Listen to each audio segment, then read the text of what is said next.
అధ్యక్ష అధ్యక్ష అధ్యక్ష ఇక్కడ చెప్పారు I'm not yielding sir, I'm not yielding please sir. చేయూత కింద చెప్పారు అధ్యక్ష, 4000 రూపాయలు ఇస్తామన్నారు నెలకు. డిసెంబర్ 9 నుంచే స్టార్ట్ చేస్తా అని రేవంత్ రెడ్డి గారు స్వయంగా చెప్పినారు. నేను వారిని ఇంకా రేవంత్ రెడ్డి గారే అంటున్నాను. కల్వకుంట్ల చంద్రశేఖర్ రావు అనే ఏకవచనంతో ఆయన మాట్లాడినా నేను రేవంత్ రెడ్డి గారని అంటా అధ్యక్ష. ఎందుకంటే మాకు ఆ ఇంగితం ఉంది, ఆ సంస్కారం ఉంది. ఎందుకంటే ముఖ్యమంత్రి అనే పదవి వ్యక్తిది కాదు అధ్యక్ష.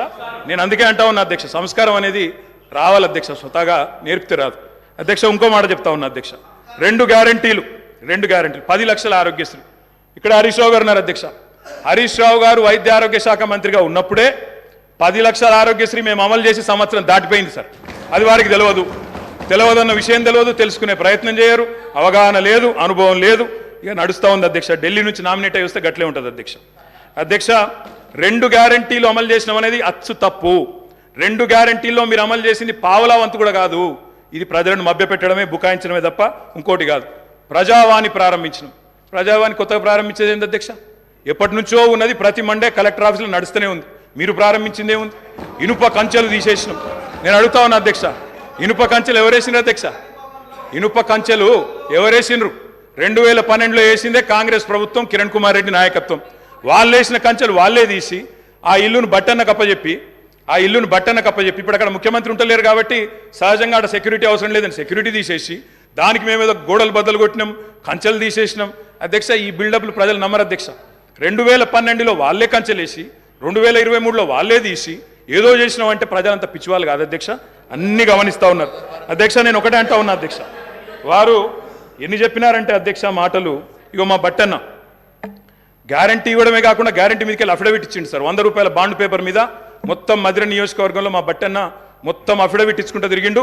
ప్రజలు నమ్మతలేరో నమ్ముతారో నమ్మరో అని చెప్పి అఫిడవిట్ ఇచ్చిండు అధ్యక్ష. నో ప్రాబ్లం, తప్పకుండా వారు చేయాలనే కోరుతున్నాం, చేస్తే పూర్తిగా సహకరిస్తామని చెప్పి కూడా తెలియజేస్తా ఉన్నాం.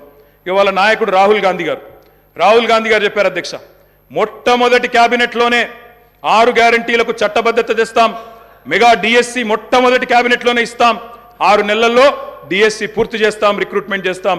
మొట్టమొదటి క్యాబినెట్. ఇప్పుడు 3 క్యాబినెట్లు అయినట్టున్నాయి అధ్యక్ష. మరి మొదటి క్యాబినెట్ ఎడవైందో, 6 గ్యారంటీలకు చట్టబద్ధత ఎడవైందో చెప్పాలి అధ్యక్ష. అధ్యక్ష రాహుల్ గాంధీ గారు చెప్పారు ఆదిలాబాద్లో. ఏం చెప్పారు అధ్యక్ష? 24 గంటల్లోనే, ఇది నేను చెప్తలేను అధ్యక్ష, హిందుస్థాన్ టైమ్స్ రాసింది. 24 గంటల్లోనే 2 లక్షల రూపాయల రుణమాఫీ చేస్తాం రైతులకు. ఇది రాహుల్ గాంధీ గారు చెప్పిన మాట. నిలబెట్టాలని చెప్పి నేను కోరుతా ఉన్నా. 24 గంటలు కాకపోయినా 24 రోజుల్లోనైనా నిలబెట్టండి అని చెప్పి నేను కోరుతా ఉన్నా అధ్యక్ష. వారు చెప్పినారు కౌలు రైతులకు బీమా రుణాలు, కౌలు రైతులకు బీమా. కౌలు రైతులు ఎదురు చూస్తున్నారు రాష్ట్రంలో, మరి రుణాలు ఇవ్వమని కోరుతా ఉన్నారు అధ్యక్ష. ఇది రేవంత్ రెడ్డి గారు చెప్పారు. కేసీఆర్ ఉంటే 5000 వస్తాయి, కేసీఆర్ ఓడిపోతే 15000 వస్తాయని చెప్పి డిసెంబర్ 9 నాడు స్వయంగా రేవంత్ రెడ్డి గారు చెప్పారు. ముఖ్యమంత్రి పదవిలో కూర్చున్నారు. మరి వారు డిసెంబర్ 9 దాటిపోయినట్టుంది. ఈరోజు డిసెంబర్ 16 అనుకుంటా.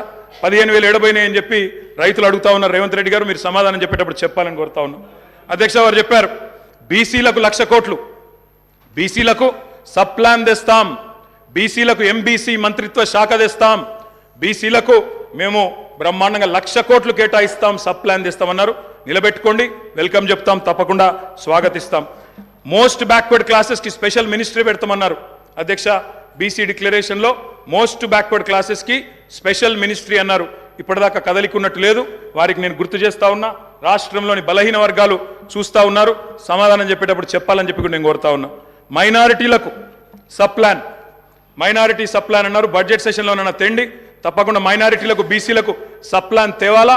తేకపోతే తప్పకుండా ప్రధాన ప్రతిపక్షంగా మైనారిటీల తరపున బీసీల తరపున గొంతు విప్పుతామని చెప్పి కూడా నేను తెలియజేస్తా ఉన్నా అధ్యక్ష. ఆటో డ్రైవర్లకు నెలకు 1200 ఇస్తాం, బోర్డు పెడతామని చెప్పి రాహుల్ గాంధీ గారు చెప్పారు. తప్పకుండా నిలబెట్టాలా. 7 లక్షల మంది ఆటో డ్రైవర్లకు ఇస్తామన్నారు. నిలబెట్టుకోవాలని చెప్పి నేను కోరుతా ఉన్నా. రాష్ట్రంలోని తమ్ముళ్ళు ఎదురు చూస్తూ ఉన్నారు. మొదటి క్యాబినెట్లో మెగా డిఎస్సి అన్నారు, అతి లేదు గతి లేదు. అదేవిధంగా జాబ్ క్యాలెండర్ అన్నారు, టీఎస్పీఎస్సీ ప్రక్షాళన అన్నారు. మరి దాని మీద కూడా తప్పకుండా చెప్పాలా అధ్యక్ష. ఇంకా చెప్పారు అధ్యక్ష, మొదటి ఏడాదిలో 2 లక్షల ఉద్యోగాలు భర్తీ చేస్తామన్నారు. ఆ ఉద్యోగాల వివరాలు ప్రకటించాలని చెప్పి నేను డిమాండ్ చేస్తా ఉన్నా. తప్పకుండా చేయాలని చెప్పి కోరుతా ఉన్నా. ఇక మా సోదరుడు వివేక్ గారు కూడా మాట్లాడినారు అధ్యక్ష. మా వివేక్ అన్న కూడా చెప్పిండు 40,000 ఉద్యోగాలు ఇస్తా చెన్నూరులో అని చెప్పిండు అధ్యక్ష. చెన్నూరు ప్రజలు ఆశగా మా వివేక్ అన్న గురించి చూస్తున్నారు. తప్పకుండా 40,000 ఉద్యోగాలు ఇవ్వాలని చెప్పి కూడా నేను కోరుతా ఉన్నా అధ్యక్ష. అధ్యక్ష ఇంకా చాలా చెప్పారు అధ్యక్ష. ఇట్లా హామీలు 1, 2 కాదు అధ్యక్ష, చాలా చెప్పారు. We welcome it. మీరు నిలబెట్టుకోండి, తప్పకుండా నిలబెట్టుకోండి, తప్పకుండా బ్రహ్మాండంగా పనిచేయండి. మేము చేసిన దానికంటే ఎక్కువ పని చేయండి, మేము చేసిన దానికంటే ఎక్కువ పేరు సంపాదించుకోండి. 64 కాకపోతే ప్రజలు మీకు ఇంకా ఎక్కువ ఆశీర్వాదం ఇస్తారు, తప్పకుండా చేసుకోండి, మాకు అభ్యంతరం లేదు. అధ్యక్ష, ఇంకొక మాట గవర్నర్ ప్రసంగంలో చెప్పారు అధ్యక్ష, మాకు చాలా విచిత్రం అనిపించింది. అమరుల త్యాగాలు, బలిదానాలు